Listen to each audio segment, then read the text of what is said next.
Hi, I'm Michael Kaufman. I teach at the Frederick V. Pankow Center in Clinton Township, Michigan. So here's what's happening in Michigan.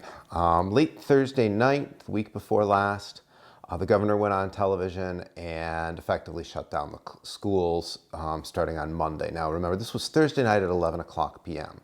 So we had Friday to go back to school. We met with our students,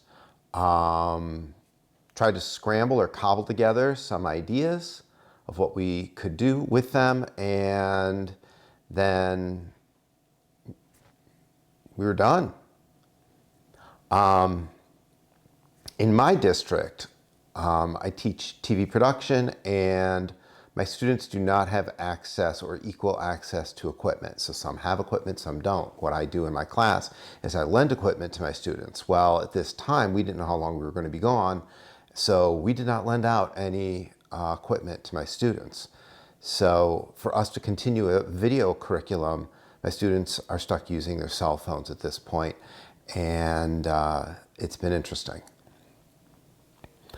About a week into this coronavirus plan where the schools have been shut down, the Michigan Department of Education sent out a letter stating that none of the work that public schools were doing would count towards educational hours. Private schools were on a different level, and private school work was going to count. So this became a major frustration to my students, who had been working probably Monday through about halfway through that Friday when they found this out, and thought that this work that they were doing online and through distance learning and through different learning opportunities provided from our district was going to count. And the Michigan Department of Education effectively said, we're not going to count it, you can't count it. And so my students effectively shut down for the most part. I had almost 75 to 80% participation that went up to 90% participation and 95% participation by Friday. And then after the announcement on Friday, I had a new assignment for them that started on Friday, and I've had maybe 20 to 25% of my students participate in this new assignment.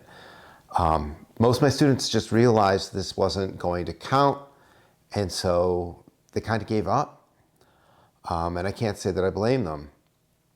We are asked by our district to continue to provide learning opportunities in the hope that the legislature will come in and offer forgiveness for the time for the students. They did this last year when we had limited snow days, and so the legislature got together and forgave schools who had to be closed due to major snow days and cold days that had happened last year above and beyond normal school year. So most schools were forgiven for anywhere from 2 to 3 days for up to like a week. And we're hoping that the legislature would come back and do the same thing. Unfortunately, due to COVID-19, the legislature has not gone back together. They were supposed to get together on Wednesday.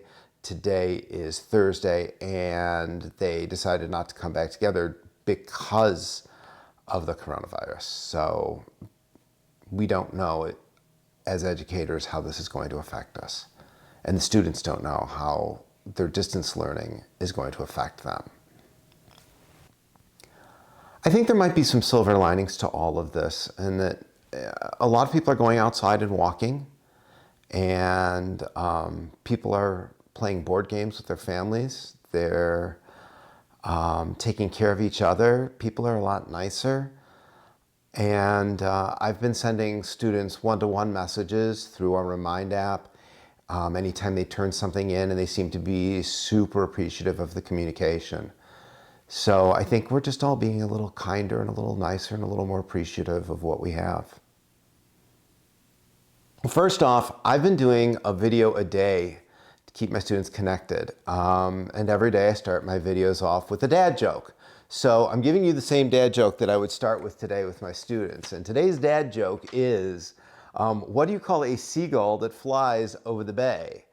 So what do you call a seagull that flies over the bay? A bagel. A bagel. It's much funnier when you have to explain it and the students just groan in class. But yeah, that's pretty much it.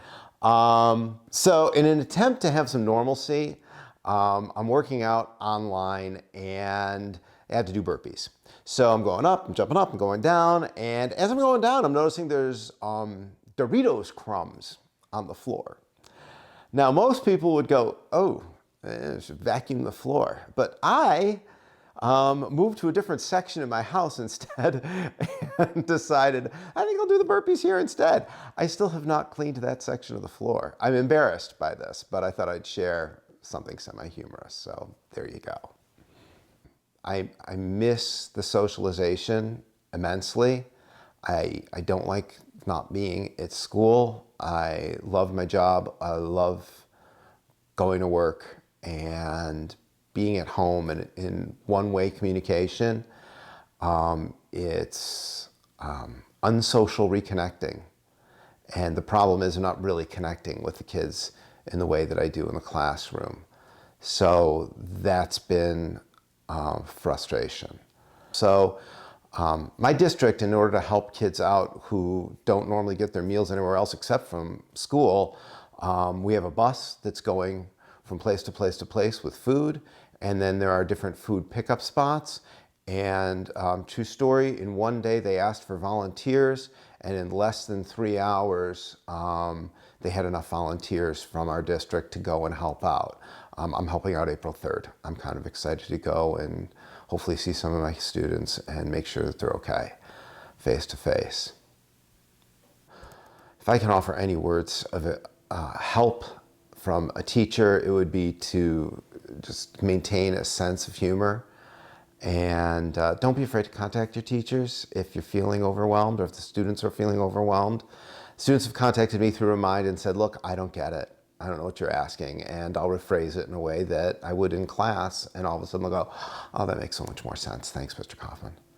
So don't be afraid. We're partners in this. And I think that's the hardest thing. We feel very alone. But as teachers and parents and students, we're all partners in this together. So if we can work together to help each other through this, I think that's the best thing that we can do. I think this is going to be a very memorable time for all of us to look back on at some point and say, I can't believe we got through this, and this is what we did, and this is how we got through this. Hang in there. Keep plugging away.